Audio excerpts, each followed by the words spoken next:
كان بايدن ومن معه يظنون أن مبدئيا أن عدد الأسرى ما بين 200 إلى 250 أسرى.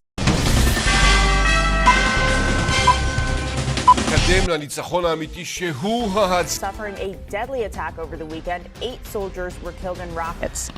Hezbollah's increasing aggression.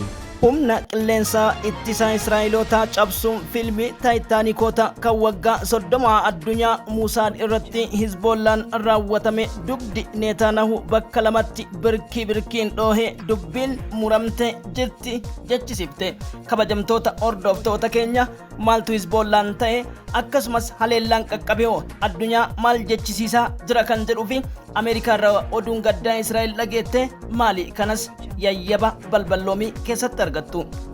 Hamas lola kallattii jijjiiruun nuuseeriyaatti tibba darbe Israa'el iddoo itti guramtoota fudhatteetti daguudhaan loltoota Israa'el torba kaleessas gara miseejii fagaatatti ergeetiin agaafee daranuu ibiddarraan belbelli biraa Teelaabiibitti dabalameeti jira. Dubbiin jabaatteeti jirti. Lilmee takkasi isiniin kenninuun Ameerikaatis dhagahamtee jirti. Dubbii himaan baha giddu galeessaa ergamaan addaa Ameerikaa Antoni Bilinkan Israa'eliif dhukaa tokko kennuun hin barbaachisu kun murtee pirezidaanti Baayiden jechuun dhagahamee jira. Fiilmiidhamoo dhugaa miidiyaalee irraa dhageenya.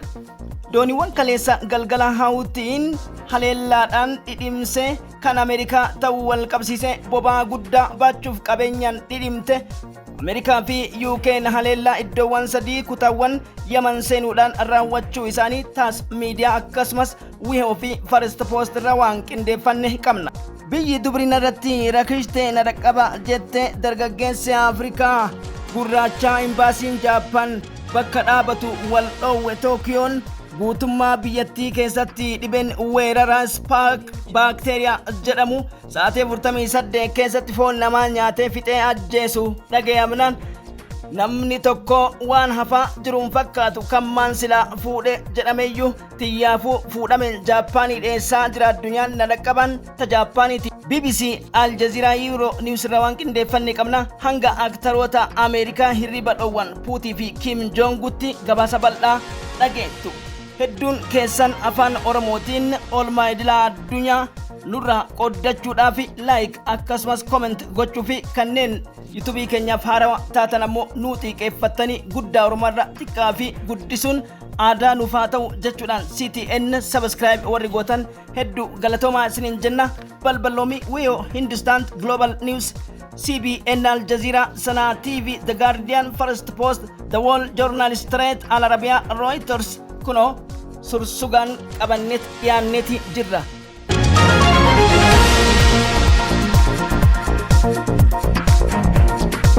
Audio Jungle.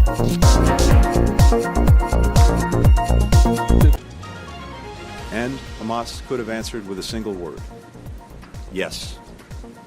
Instead, Hamas waited nearly 2 weeks. We're going to go overseas now to Israel, and Prime Minister Benjamin Netanyahu. Kuta Arafaatti haleella kana meessite Israa'el haleellawwan gurguddaan Hamas irraa guutumaan guututti barbadeessee jira. Kanaan booda yaaddoo sadarkaan geenyerraan gahee jira jettee gabaasa kaleessa kennuufi hiriirri keessaa itti dho'uun wal qabsise. Dubbiimaan Birgeediyaal Qaasaa Abuu Ubeydaan akka jedhanitti mujaahidoonni izni rabbiitiin haqa keenyaa fi dirree keenya irratti diinota keenya qaaneessina jechuudha maddeen gabaasanii. Akka First Post gabaasa isaa keessatti jedhutti yoo dhiqaatee kutaa nuuseeriyaatitti lola cimaa taasifamee fi riphee Hamas tarkaanfii fudhateen konkolaataa 4 fi loltoota 7 battanatti ajjeesuun gaddi biraa galeen. Haleellaa kutaa West Bank fi akkasumas Yerusaalem bahaatti raawwateen lubbuuwwan siviilii 68 ajjeesuudha ministeerri Gaazaadha beeksiseetii jiran. Haleellaawwan kutaa kibba Raafaa daangaawwan Masrii wal daangessan irrattis lolli deemaa jiraachuu fi akkasumas sa'aatii wal fakkaataa irratti mujaahidoota Gaazaatiif sagalee taana jechuudhaan Israa'el taa'umsa kan dhogge Hizbollaan tarkaanfii guddaa yeroo jalqaban injifannoo galmeessisee fi humna guddaa kuusa meeshaawwanii dabalatee Iron Dome Siidoomii barbadeessuun buufata xiyyaarichaatti haleele Haifaa belbelcheetiin addunyaan raajii jette. Kabajamtoota hordoftoota keenya waldhibdee baagidduu galeessaa kana furuuf manni marii nageenyaa sagaleedhaan murteessus yaadrimee Joon Baayiden dhiyeessan irratti Israa'el qarramat qaba ganna dhiisaa jette. Haa ta'uutii malee boombiiwwan 2,000 kan Ameerikaan deeggarte si'a 4 ol hawaasa Gaazaa siviilii irratti fayyadamuu kan jedhu dhaabbileen mirga namoomaa fi siviilii baasaniin walqabsiise Ameerikaan odeeffannoowwan jiruu fi akkasumas kutaawwan cifraa tokko West Bank irratti duuchaan duguggaa sanyummaa fudhate qoqqobbii ka'a kan jedhe tibba darbe Antoonii Bilinkan dubbittiin amma Israa'el irraa boombiif dhukaasni 2,000 miti lamallee waan jiruun fakkaatu jedhan hangam dhugaa kan jedhu waliin itti dhiyaanna. Deadly attack over the weekend. 8 soldiers were killed in rockets. Hezbollah's increasing aggression is bringing us to the brink. U.S. envoy involved in trying to prevent a bigger conflict. Hiriiraan dhiphatteetiin biiftuun Netanyahuudhaa akka aduu ganna gurraachofteetiin jirti cillimte carraan Netanyahu jedhaniitiin kutaawwan oolmaawwan giddu galeessa Israa'el Yerusaalem dhiyaarraa kaasee hanga Tel Aviiviif magaalota hanga biyyoota alaatti Palestaayinotas dabalateetiin hiriirri guddaan Netanyahuun diktaatara aangoo irraa bu'uu qaba jechuun yeroo dhiphisaa jiranitti Hezbollaan ripheetiin dubbii addaa fiilmii Taayitaanikii fakkaatu irratti hojjechuun dhagahame. Hezbollaan magaalaa Haifa jedhamtu diroonii siistama teekinooloojiitiin gureetiin Iron Dome caccabseetiin toora intarneetii magaalaa Haifas kutee belbela guddaa Israa'elitti dhaqqabsiisuun dhagahame. Belbela qofa osoo hin ta'in miidhaa buufata xiyyaara guutumaan guututti hojiin ala gochuu fi haleellawwan dhoo'insa guddaa iddoowwan qondaaltonni waraanaa jiranitti tarkaanfii fudhachuu maddeen Reuters gabaasanii. Akka gabaasni BBC jedhutti tarkaanfii gurguddaa Hezbollaan fudhate kana keessa kan kaleessa yeroo hundumaa caala Israa'eliin dugda bakka lamatti qarxamu godhe jechuu maddeen miidiyaadhaa gabaasan. Gabaasa wiyoonarraa qabateetiin baheen hedduu kan yaaddaan akkasumas teekinooloojiidhaan qindaa'eetiin humnoota Iraanii shaahid diroonii addaatiin deeggarame diroonii Iron Dome ta'e Siidoomiin Israa'elii guruu hin dandeenye yoo itti dhangalaaniif magaalaan Haifaa murteessituun meeshaawwan adda addaa galan ibiddaan qabsiifaman Israa'el dugdi qarxam jedhe. Maddeen miidiyaalee idila addunyaa wal harkaa fuudhuun First Post, Hindustan, The Guardian, Washington Post irraa kaase hanga miidiyaalee warra lixaatti tokko hin hafne. Belbelli ibiddaa Hezbollaan qabsiifame ajaa'iba jedhame. Yoo diqqaate xiyyaaronni haleellaa gurguddaa raawwachaa turuu kaleessa gabaasuun keenya yaadatama. Tibba darbe qondaala guddaa ajaja waraanaa tokko kan ajjeeftee Israa'el ciniinnataniitiin Hasan Nasrallah dubbitti argitan jechuun toora odeeffannoo fi intelligensii Muusaa ugguraniitiin dirooniin irratti dhangalaasuu maddeen gabaasan. Hezbollah wajjin kallattiidhaan lola ajajuu isaanis oduun ifoomsee jira. To pressure the Lebanese government and Hezbollah to accept their demands to أن اليمنيين سيتوقفون عن مساندة غزة في البحر الأحمر. Diiwwan jaha gara Libaanoositti akka bobba'an qajeelfama loltoota waraanaa taankiiwwaniin deeggarameetiin ajaja kennuu kaabineen ministeerota waliigalaa Benjamin Netanyahu wal qabateeti Iraan IRG'n murtii dabarseeti jira. Daangaa Libaanos seentan taanaan wal qabanneeti bannate.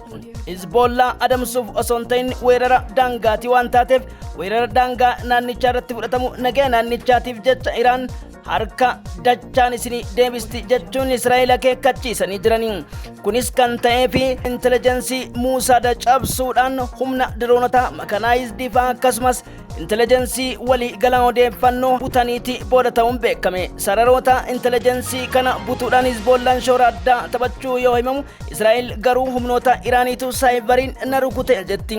Haa ta'uutii nutis akkasiin dhuftan ni beeyna koota baga nagayaan dhuftan jechuufi naannichi sodaa guddaa keessatti bu'uu miidiyaaleen gabaasuudhaatti argaman. Erga edaa kaabineen ministeerota Israa'elii kana murteesse Hezbollaan haleellaa Haifaa irratti fudhateen miidhaa guddaa dhaqqabsiisutu himama. Haleellaa kana qofa osoo hin ta'in humni Iraan Republican Guard jedhaman kan humna guddichaadha. hojii akka eegalu qajeelfamni itti kennu Meejar Jeneraal Muhammad Albaaniidha dubbatanii jiran. Irna wajjin gaafiif deebii kan taasisan birmadummaa humnoota Iraaniin hidhata qabanii sarbuudhaaf akkasumas daangaan Gaazaa ishee hanqate ammas Libaanoositti ceeti taanaan kun Iraanii walitti dhufuudha. Iraan qophii Israa'el quban qabneen Israa'el dacheerraa haquudhaaf yeroon dhiyaattee jirti. Israa'el akka of qusattuuf addunyaanis akka quba qabaattu jechuu yoo dubbatan Ayatollah Ali Al-Kaaminiidha. Ibsaa isaan wabeeffate dubbii himaan ministeera itti aanaa haajaa alaa kan Iraaniidha akka jedhanitti Israa'el tarkaanfii kamiyyuu taanaan humna waraanaatiin Libaanos seenti taanaan qaataan Iraaniidha sakandiiwwan qofa deebii kenna jedhan. Kabajamtoota hordoftoota keenya Frontline akkasumas The Wall Journal Straight akka gabaasanitti yaaddoon guddaan baha giddu galeessa taphichi tapha addaati jedhan. Taphni kun lubbuu namaatiin akkasumas seenaa Libaanosii fi Israa'el gidduutti lolli sababa Hizbollaa ta'e kan daran hammeessuu fi lubbuun gaaga'ama lammiileetii fi ammas yaada to'annoo ala bahu lolichaa kana yaaddoo kan qaban pirezidaanti Joon Baayiden Israa'elitti warwaatanis abadan hin dhagahu jetteeti jirti. Kanumaan wal qabatee lola cimaa gaggeessaa kan jiran Hamaasii fi Israa'el Hamas ardhasii dagsiise rokkeettiiwwan gurguddoo Teel Aviv irratti roobsuu kan gabaase First Post. A cruise missile launched by Houthi rebels in Yemen has struck. Erga onkololeessa torba Hamaasii fi Israa'el lola guddaa walitti banuun gaaga'ama lubbuu 37 olii fi kanneen miliyoonotaan lakkaaman qe'ee Gaazaa burkuteesseetiin qe'ee malee isaan taasisee fi ibidda halkanii guyyaa irbaata taasifatanii deeggarsa mujaahidoota Gaazaa cinaa dhaabbachuudhaan Houtiin Yemanoota tarkaanfiiwwan gurguddaa galoo galaana hanga diinagdee addunyaa irratti qaala'insa jireenyaa fiduun dhiibbaa gurguddaa gochuun keessaa adda durummaan dooniiwwan Israa'eliif Ameerikaa UK biyyoota Gaazaan akka leelamtuuf deeggaran keessaa kan mandheeffatan haleeluu itti fufuun miidiyaaleen gabaasaa turuun ni yaadatama.